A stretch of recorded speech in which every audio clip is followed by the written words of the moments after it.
In 1842 and 1843, one of the major building projects in Nauvoo was, of course, the Nauvoo Temple. This is something that Joseph Smith had said that the saints were going to build since shortly after arriving in the city. But like any building project, the Nauvoo Temple faced challenges and obstacles, delays. For instance, there was sometimes trouble and disagreement on some of the committees responsible for building the temple about how to allocate and distribute resources to those who were working on it. And these different obstacles and challenges sometimes delayed work on the temple. Nevertheless, sometimes slowly, the temple was moving forward. The walls were rising, and the saints were excited for the day that it would be finished.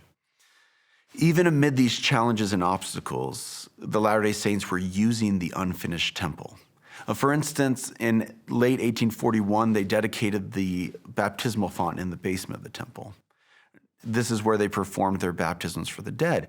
One of my favorite stories about how the Latter-day Saints used the temple even when it was unfinished has to do with their church meetings. In Nauvoo, this was a time before ward meeting houses, before chapels were built. Often in bad weather, they had meetings in individual homes. In good weather, they met in a grove of trees near the temple site. But it was in the inclement weather that they wanted an ability to still meet as a large group.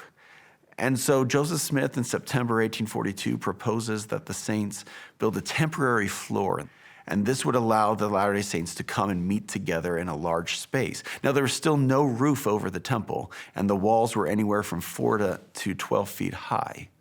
But this still allowed the Latter-day Saints to congregate.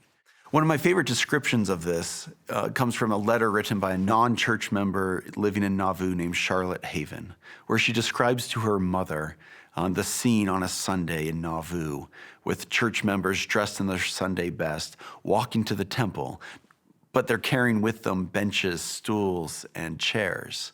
And so there's something amusing, I think, in thinking about that going to church in Nauvoo sometimes meant not just getting in your Sunday best, but grabbing your chair, grabbing your bench, grabbing your stool, so you would have some place to sit once you arrived.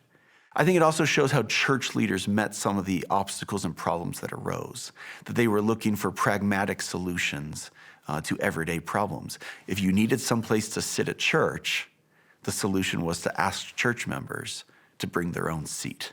And that's exactly what they did. So to me, all this shows that even before the temple was finished, it was the heart of Nauvoo.